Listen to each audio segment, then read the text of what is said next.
भूषण ने और भी ज्यादा ऊर्जा छोड़ी।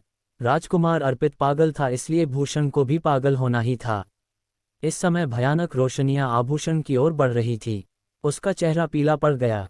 वह पीछे हट गया, लेकिन भावहीनता ऊर्जा सघन होकर एक तूफान में बदल गई जो अपने रास्ते में आने वाली हर चीज को नष्ट करने में सक्षम थी। अचानक भूषण फिर से छाया में बदलकर गायब हो गया, लेकिन हवा में गड़गड़ाहट की आवाजें फैल गई और भूषण फिर से प्रकट हुआ। हवा में खून की बौछारें पड़ी और जमीन पर गिरते ही भूषण का चेहरा मौत की तरह पीला पड़ गया। इधर राजकुमार अर्पित खांसने लगा। उसका भी खून बह रहा था। ये छोटी सी लड़ाई हैरान कर देने वाली थी। राजकुमार अर्पित सचमुच भावशून्य था। उसे अपनी भी परवाह नहीं थी। भूषण एक हत्यारा है जो छिपकर हमला करता है। उसकी क्षमताएं उत्कृष्टता के शिखर पर पहुंच चुकी हैं। हालांकि सीधी लड़ाई में वह अच्छा नहीं है। राजकुमार अर्पित नजदीकी लड़ाई में उससे ज्यादा ताकतवर है। उसने अपनी भावशून्यता स्वर्गीय ऊर्जा से भूषण को बुरी तरह घायल कर दिया। उद्धन चिन्ह भीड़ ने आह भरते हुए कहा। राजकुमार अर्पित पागल था। वह जानता था कि अंधेरे में भूषण को हराना खतरनाक था। उसने एक बड़ा जोखिम उठाया था। उसने भूषण को फिर से प्रकट होने और उस पर हमला करने दिया ताकि वह आसानी से पलटवार कर सके। हालांकि वह तैयार था, फिर भी वह घायल हो गया। इधर राजकुमार अर्पित भूषण के सामने पहुंचा और बोला, क्या हम लड़ाई जारी रखें? उद्धन चिन्ह भूषण का चेहरा मौत की तरह पीला पड़ गया था। जब उसने राजकुमार अर्पित की बात सुनी तो उसने अपना सिर उठाया और ठंडे स्वर में कहा, तुम पागल हो, लेकिन मैं हार गया। उद्धन चिन्ह भूषण की बात सुनकर राजकुमार अर्पित ने कुछ नहीं कहा। वह पलटा और जहां बैठा था वहीं वापस चला गया। फिर उसने अपनी आंखें बंद कर ली। वह इतना भावशून्य लग रहा था कि लोग उससे डर गए। युद्ध कुछ ही मिनट तक चला था। हालांकि ऐसी लड़ाई को भूलना मुश्किल था। भूषण 9 द्वीपों के महाद्वीप की बैठक में 10वें स्थान पर है। उद्धन चिन्ह भीड़ ने भूषण की ओर देखते हुए कहा, वह हार गया था, इसलिए अब वह 10वें स्थान पर था। नियमों के अनुसार अब जीशान की बारी थी। वह चौथे स्थान पर था। जीशान आगे बढ़ा। उसने पिछले राउंड में कोई मुकाबला नहीं लड़ा था। किसी ने उसे चुनौती नहीं दी थी। डिवाइन फायर सिटी में ये जीशान है। वह राजा धवन का वंशज है। मैंने सुना है कि राजा धवन के बाद उनके परिवार के इतिहास में 2 अद्भुत योद्धा हुए हैं। पहला पागल बृजेंद्र था। उसने कई लोगों की इच्छाओं को अपने वश में कर लिया था और इसी वजह से कई शक्तिशाली योद्धाओं ने उसे घेर लिया था। लोगों को लगा कि उसकी मृत्यु हो गई है, लेकिन कुछ समय पहले वह मून इंपीरियल पैलेस में फिर से प्रकट हो गया था। उद्धन चिन्ह उसके बाद इतिहास में धवन परिवार का दूसरा सबसे उत्कृष्ट योद्धा जीशान है। वह पहले बहुत ही विवेकशील हुआ करता था, लेकिन जब वह उच्च स्तरीय साधना सम्राट बना तो उसने अपना असली रूप दिखाना शुरू कर दिया। वह अभी तक पागल बृजेंद्र जितना पागल नहीं हुआ है, हालांकि वह उतना ही भयावह है। उद्धन चिन्ह डिवाइन फायर सिटी में किसी ने कहा, सभी पहले से ही जानते थे कि शीर्ष 10 में कौन कौन लोग थे। लोग ये भी जानते थे कि जीशान ने सेलेस्टियल गॉडली अकादमी और दक्ष ने चैंपियन अकादमी में अध्ययन किया था। मुझे आश्चर्य है कि जीशान किसे चुनौती देगा। अपनी ताकत से वह शायद किसी को भी हरा सकता है। उद्धन चिन्ह किसी ने कहा, युद्ध मंच पर। इधर युद्ध मंच पर जीशान ने बाकियों की तरफ देखा और ठंडेपन से मुस्कुराया। वह राजकुमार अर्पित को देख रहा था। भीड़ स्तब्ध थी। श्रीकांत ने कहा था कि शीर्ष 5 योद्धा शीर्ष 10 के अंतिम 5 योद्धाओं को चुनौती दे सकते हैं, लेकिन इस समय जीशान डार्क नाइट क्षेत्र के प्रथम साधना सम्राट राजकुमार अर्पित को देख रहा था। इधर राजकुमार अर्पित ने आंखें खोली और आराम करना बंद कर दिया। वह भावशून्य लग रहा था। ये लड़ाई जरूरी नहीं है। डार्क नाइट क्षेत्र के प्रथम साधना सम्राट राजकुमार अर्पित 9वें स्थान पर आ सकते हैं। बेशक आज से आप डार्क नाइट क्षेत्र के प्रथम साधना सम्राट कहलाने के लायक नहीं है। उद्धन चिन्ह जीशान ने शांति से कहा। जीशान की बात सुनकर बहुत से लोग अचंभित रह गए। जीशान के पास कोई सिद्धांत नहीं थे। वह बेशर्म था। राजकुमार अर्पित अभी अभी लड़े थे और बुरी तरह घायल हो गए थे। उसने भूषण को हरा दिया था और अब जीशान आसानी से जीत हासिल करने की कोशिश कर रहा था। इधर श्रीकांत भी हैरान रह गया और उसने कहा, वह घायल है, उसे चुनौती देना अनुचित है और इससे आपको प्रतियोगिता में बढ़त मिलती है। उद्धन चिन्ह ये 9 द्वीपों के महाद्वीप की बैठक है जो बाहर हो जाते हैं। वे रैंकिंग में सबसे नीचे आते हैं। आपके सिद्धांत मेरे सिद्धांत नहीं है। उद्धन चिन्ह जीशान ने श्रीकांत से शांति से कहा। उसने आगे कहा, आप अभी पहले स्थान पर हैं, लेकिन आपके सिद्धांत मेरे सिद्धांतों से मेल नहीं खाते। जब आपकी बारी आएगी तो आप चाहे तो मुझे चुनौती दे सकते हैं। उद्धन चिन्ह जीशान एक ही समय में शांत, संयमित और आक्रामक लग रहा था। श्रीकांत के सिद्धांत उसके सिद्धांत नहीं थे, इसलिए उसे उनकी परवाह नहीं थी। वह आसान जीत चाहता था और किसी को भी नहीं लगा कि जीशान कायरतापूर्ण व्यवहार कर रहा है, क्योंकि उसने श्रीकांत से कहा था कि अगर वह चाहे तो उसे चुनौती दे सकता है। जीशान को देख रहे लोगों ने सोचा उसका कोई सिद्धांत नहीं है, वह बेशर्म है। उद्धन चिन्ह, तुम लड़ोगे या नहीं? उद्धन चिन्ह जीशान ने राजकुमार अर्पित से पूछा। राजकुमार अर्पित नाराज दिखा और उसने जीशान की तरफ देखा। जब भीड़ को लगा कि वह पागल हो जाएगा और गुस्से से भड़क जाएगा तो वह बिल्कुल शांत दिखा और उसने कहा, मैं बाहर हूँ। उद्धन चिन्ह, फिर उसने अपनी आंखें बंद कर ली। वह भाव शून्य था। उसे गुस्सा कैसे आ सकता था? जीशान ने उसे गुस्सा नहीं दिलाया। वे सभी लोग असाधारण थे, सबके अपने अपने सिद्धांत थे। वह इसलिए बाहर हुआ क्योंकि उसने लापरवाही बरती थी। यह उसकी गलती थी, लेकिन अब उसे पता था कि वह हार चुका है और उसने सच्चाई स्वीकार कर ली। शीर्ष 10 में अब भूषण 10वें स्थान पर और राजकुमार अर्पित 9वें स्थान पर हैं। उद्धन चिन्ह, भीड़ ने कहा, राजकुमार अर्पित को कोई कमजोर नहीं समझता था। शीर्ष 10 में कोई कमजोर नहीं था और भी लोग बाहर होने वाले थे। 9 द्वीपों के महाद्वीप के प्रथम साधना सम्राटों ने पहले ही एक रिकॉर्ड तोड़ दिया था। इस बार शीर्ष 10 में 4 प्रथम साधना सम्राट थे। राजकुमार अर्पित एक प्रथम साधना सम्राट अभी अभी बाहर हुआ था। शीर्ष 8 में 3 और प्रथम साधना सम्राट थे और वे बेहद शक्तिशाली थे, श्रीकांत, वैभवराज और वागधीश। इधर जीशान बिल्कुल शांत लग रहा था। वह वापस वहीं बैठ गया जहां वह पहले बैठा था और उसने अपनी आंखें बंद कर ली। बाकी सभी बेहद ताकतवर थे। जीशान ये जानता था, इसलिए वह अपनी असली ताकत नहीं दिखाना चाहता था। अगर कोई उसे चुनौती देता तो बात अलग होती। इस समय सभी प्रतिभागी चुप रहे, कोई भी हमला नहीं करना चाहता था। सबने देखा था कि राजकुमार अर्पित के साथ क्या हुआ था। किसी को यकीन नहीं था कि वे अपने प्रतिद्वंदी को आसानी से हरा पाएंगे। यहाँ तक कि श्रीकांत, जो पहले स्थान पर था, वह भी निश्चित नहीं था, क्योंकि कोई लड़ना नहीं चाहता, इसलिए आखिरी वाला अपना प्रतिद्वंदी चुनो।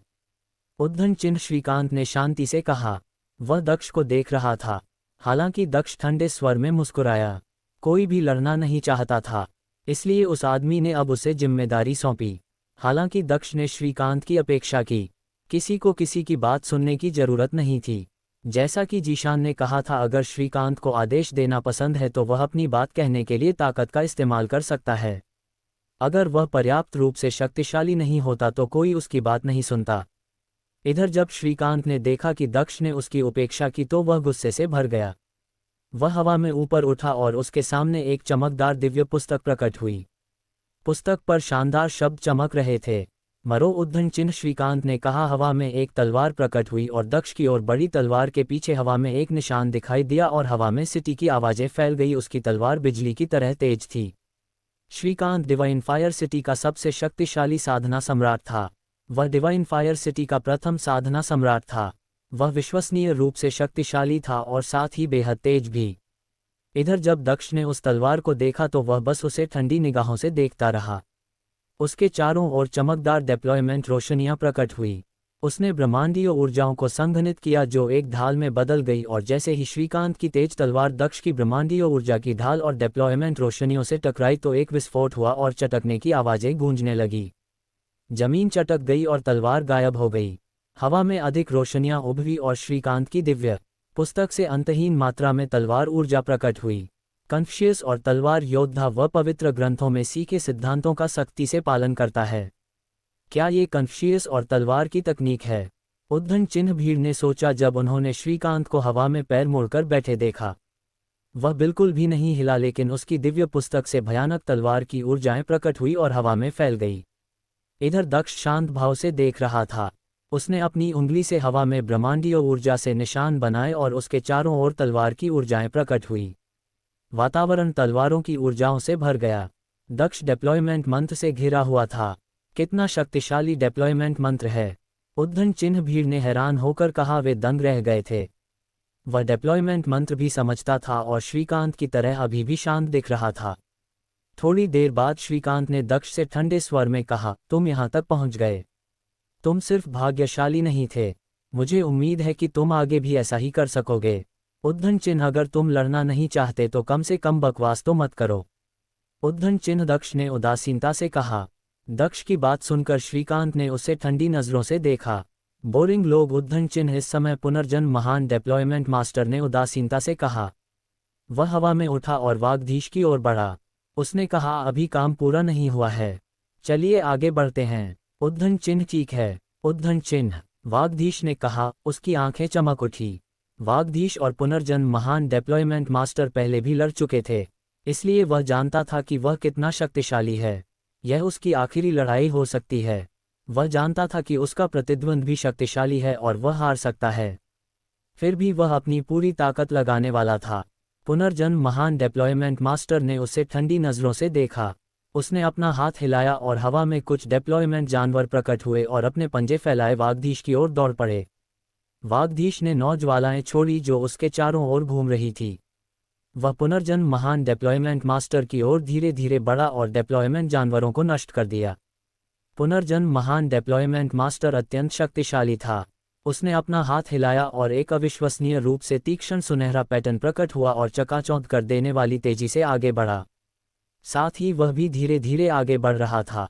उसके चारों ओर एक तूफान सा छा गया। वागधीश का चेहरा सख्त हो गया। ये जगह छोटी और संकरी थी।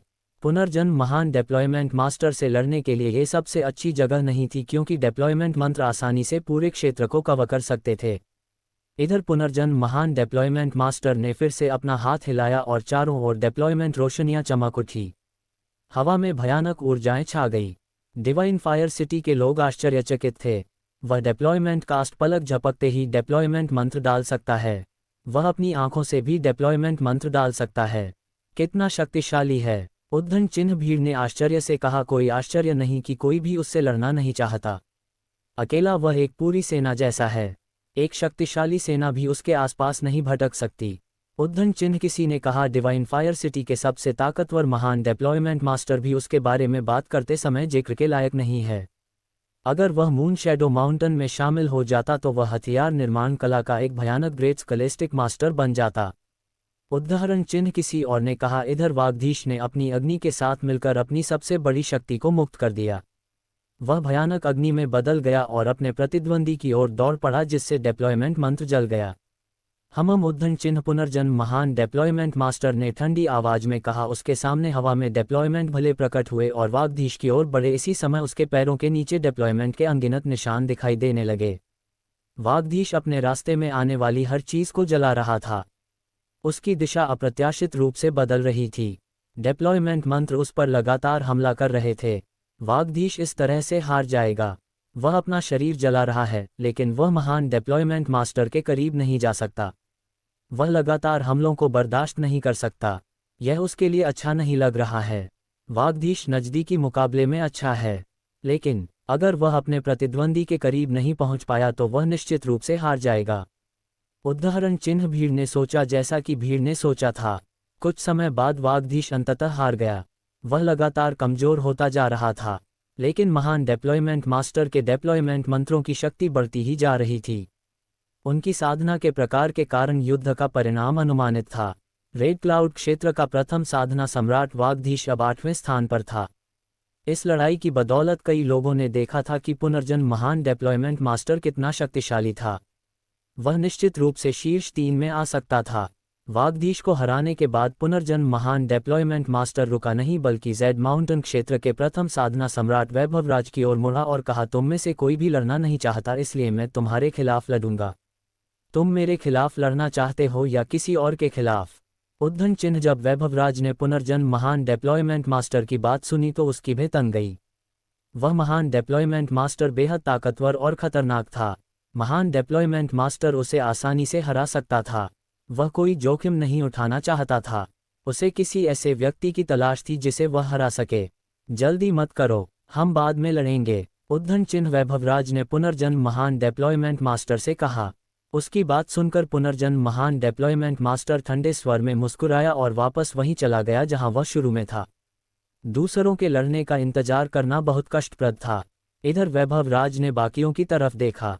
एक बात तो पक्की थी, लड़ाई मुश्किल होने वाली थी, क्योंकि लड़ाइयाँ और भी मुश्किल होती जा रही थी। बाकियों को देखते हुए उसे लगा कि जिसे खत्म कर देना चाहिए वह वही है। वैभवराज ने दक्ष की ओर देखा। दक्ष और श्रीकांत ने लड़ना बंद कर दिया था और श्रीकांत अपनी जगह वापस चला गया था। उन्हें अभी लड़ने की जरूरत नहीं थी। दक्ष इस समय उदासीनता से खड़ा हुआ था। अब 10वें, 9वें और 8वें योद्धा पहले ही बाहर हैं। अगर हम हार भी गए तो भी हम 7वें स्थान पर रहेंगे। हमने अब तक जो हासिल किया है वह पहले से ही बहुत अच्छा है। उदाहरण चिन्ह वैभवराज ने दक्ष से शांति से कहा। उसने सोचा कि दक्ष आनंद या उससे बाहर होना ही होगा, लेकिन वह नहीं जानता था कि आनंद वास्तव में कितना शक्तिशाली था। हालांकि दक्ष ने शशांक को हरा दिया था और उसके पास कुछ शक्तिशाली श्राप देने की शक्ति थी और वह पाताल लोकों का राक्षसी गीत जानता था, लेकिन कम से कम वह अपनी शक्ति का उपयोग दक्ष पर अत्याचार करने के लिए कर सकता था। दक्ष ने अपना सिर उठाया और ज़ैड माउंटेन क्षेत्र के प्रथम साधना सम्राट वैभवराज की ओर देखा, जो एक भयानक योद्धा था, जो लोगों के सातों छिद्रों को नष्ट कर सकता था और जो धरती और आकाश से संवाद कर सकता था। वह सचमुच बहुत शक्तिशाली था। इधर डिवाइन फायर सिटी के लोगों ने वैभवराज और दक्ष को देखा और फिर किसी ने कहा, लगता है दक्ष 7वें स्थान पर रहेगा, फिर आनंद 6वें स्थान पर रहेगा। बेचारा उद्धन चिन्हा और शीर्ष 5 में श्रीकांत, महान डिप्लॉयमेंट मास्टर जीशान मानस और वैभवराज शामिल होंगे। अगर आनंद को दक्ष से पहले चुनौती दी गई होती तो दक्ष 6वें स्थान पर आ सकता था। उदाहरण चिन्ह किसी और ने कहा, बिल्कुल शीर्ष 5 में तो वाकई ऐसे ही लोग होने चाहिए। उदाहरण चिन्ह किसी और ने कहा, इस समय बहुत से लोग बातें कर रहे थे। दक्ष बहुत ताकतवर था, लेकिन सभी को यह भी लग रहा था कि 7वें स्थान पर आने की उसकी सबसे ज्यादा संभावना थी। यहाँ तक कि वागधीश और राजकुमार अर्पित भी पहले ही बाहर हो चुके थे। हालांकि वे बेहद ताकतवर थे। शायद दक्ष के लिए प्रतियोगिता का अंत होने वाला था। वैभवराज लोगों के सातों छिद्रों को नष्ट कर सकता था और आसानी से लोगों को मार सकता था। किसी ने नहीं सोचा था कि दक्ष के पास वैभवराज से जीतने का कोई मौका था। इधर वैभवराज की बात सुनकर दक्ष उदासीनता से मुस्कुराया। वह युद्ध मंच के बीचों बीच गया और वैभवराज के सामने पहुंचा। उसने शांति से कहा, तुम 7वें नंबर पर हो, ये बुरा नहीं है। राजकुमार अर्पित और वागधीश तुमसे कमजोर नहीं है, लेकिन अब तुम भाग्यशाली नहीं रहोगे। उद्धन चिन्ह दक्ष और वैभवराज ने एक दूसरे से एक जैसी बातें कही। उनकी ऊर्जा आपस में टकराई और वैभवराज ठंडी मुस्कान के साथ मुस्कुराया। उनकी आंखों से प्रकाश की किरणें निकली और आपस में टकरा गई। दक्ष की आंखें काली हो गई हुई और उनके अंदर भंवर दिखाई देने लगे। दक्ष ने अपने सामने 2 विशाल आंखें देखी। 7 छिद्रों को नष्ट करने की तकनीक, वह अपनी आंखों से लोगों को मार सकता है। उद्धन चिन्ह दक्ष ने कहा। दक्ष ने अपनी आंखें बंद कर ली और तलवार का इरादा जारी किया। उसने अपना हाथ हिलाया और उसकी तलवार की ऊर्जा आसमान तक पहुंच गई। उसने अपने प्रतिद्वंद्वी को गुस्से से चिल्लाते हुए सुना और उसे लगा कि वह तुरंत बहरा हो गया है। हम उद्धन चिन्ह दक्ष ने ठंडी आवाज में कहा। वह भाव शून्य लग रहा था। उसने एक मंत्र पढ़ना शुरू कर दिया। उसके चारों ओर 9 शब्द प्रकट हुए और घूमने लगे। कोई भी शक्ति उसे प्रभावित नहीं कर पा रही थी। वैभवराज मुट्ठी बांधे दक्ष की ओर दौड़ा। दक्ष ने बिना किसी हिचकिचाहट के तुरंत तलवार की ऊर्जा छोड़ दी, जो सीधे वैभवराज की ओर बढ़ी। इसी समय दक्ष ने महसूस किया कि एक भयानक शक्ति उसकी आंखों में घुस रही है। दक्ष को लगा कि वह अंधा हो रहा है। एक भयानक शक्ति ने उसके शरीर को घेर लिया था। दक्ष का दिल जोरों से धड़क रहा था। वैभवराज की 7 छिद्रों को नष्ट करने की तकनीक वाकई भयानक थी। इस समय दक्ष के चारों ओर ब्रह्मांडीय ऊर्जाओं का एक अविश्वसनीय ढाल प्रकट हुआ। वह एक पर्वत की तरह निश्चल, भव्य और गंभीर लग रहा था। उसने धरती और आकाश की सारी शक्ति को अपने में समेट लिया था। कोई भी चीज या कोई भी उसे प्रभावित नहीं कर सकता था। बूम! उद्धन चिन्ह वैभवराज का हाथ दक्ष पर टूट पड़ा। दक्ष का ब्रह्मांडीय ऊर्जा ढाल चटक कर ढह गया और दक्ष कांप उठा। हालांकि वैभवराज को ऐसा लग रहा था जैसे उसने अभी अभी एक अविनाशी हीरे पर मुक्का मारा हो।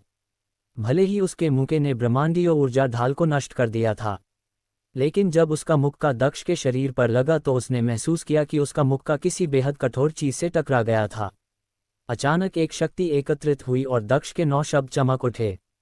वैभवराज दक्ष के बचाव पर चकित रह गया। अचानक 9 शब्दों से एक भयानक शक्ति निकली और वैभवराज और दक्ष कुछ कदम पीछे धकेल दिए गए। उसकी 7 छिद्रों को नष्ट करने की तकनीक जबरदस्त है। आप हमले से भाग सकते हैं, लेकिन आपके कान नहीं। उद्धन चिन्ह दक्ष ने वैभवराज को घूरते हुए सोचा। आपका बचाव अविश्वसनीय है, लेकिन आपकी स्थिति पूरी तरह से तैयार है। आप 7वें स्थान पर रहेंगे। उद्धन चिन्ह वैभवराज ने धरती और आकाश की ताकत को अपने अंदर समाहित करते हुए शांति से कहा, क्या मेरा बचाव अच्छा है? उद्धन चिन्ह दक्ष ने ठंडी मुस्कान के साथ कहा, क्योंकि तुम ऐसा सोचते हो तो मैं तुम्हें अपनी आक्रामक क्षमताएं भी दिखाऊंगा। उद्धारण चिन्ह दक्ष ने ठंडे स्वर में कहा। उसके 9 शब्द उसके चारों ओर घूम रहे थे, वे विस्फोटक शक्ति से भरे हुए थे। एक भयानक प्राचीन इरादे ने दक्ष को घेर लिया। वह धीरे धीरे आगे बढ़ा और उसके 9 शब्द उसके चारों ओर घूम गए। हवा में एक भयानक ऊर्जा फैलने लगी।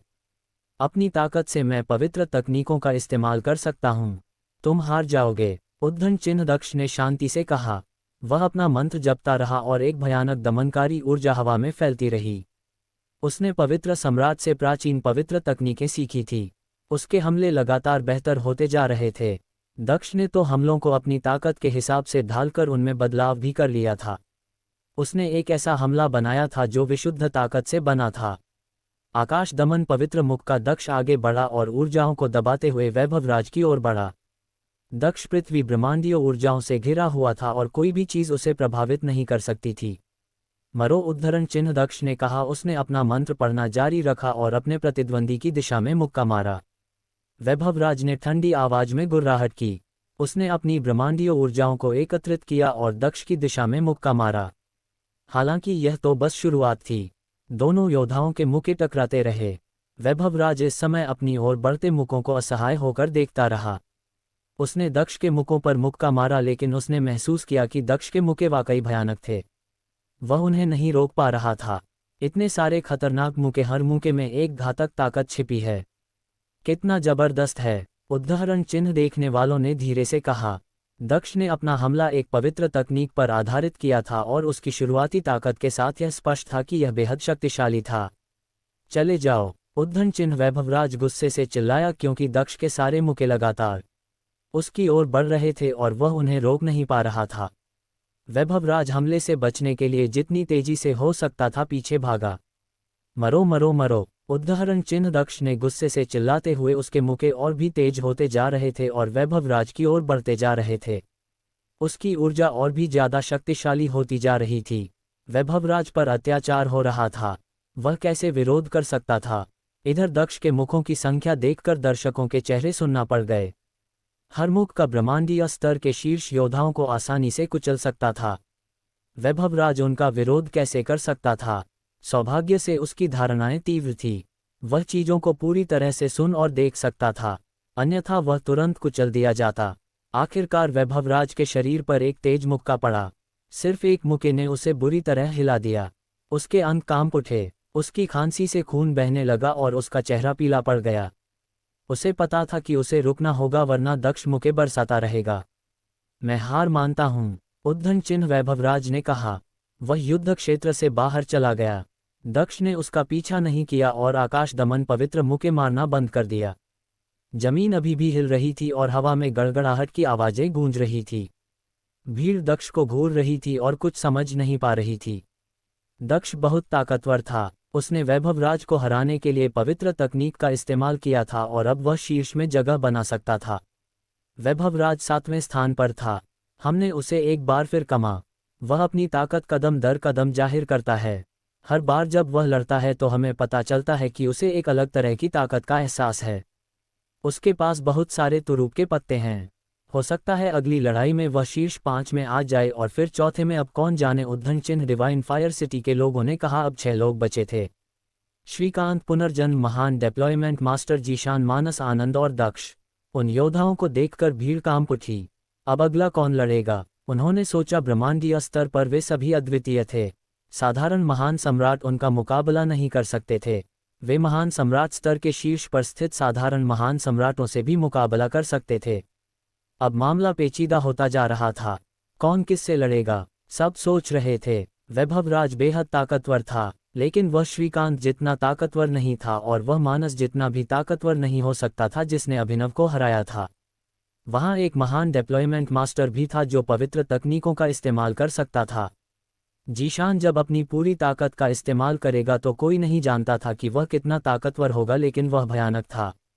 इधर दक्ष ने बाकियों की तरफ देखा और कहा, अब लड़ाई खत्म करते हैं। चलो समय बर्बाद करना बंद करें।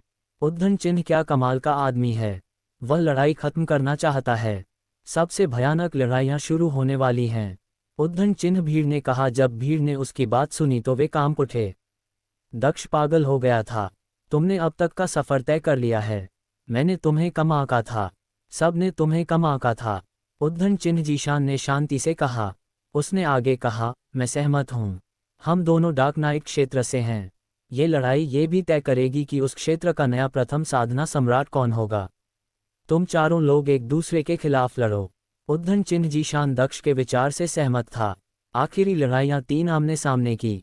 वह दक्ष के खिलाफ लड़ना चाहता था।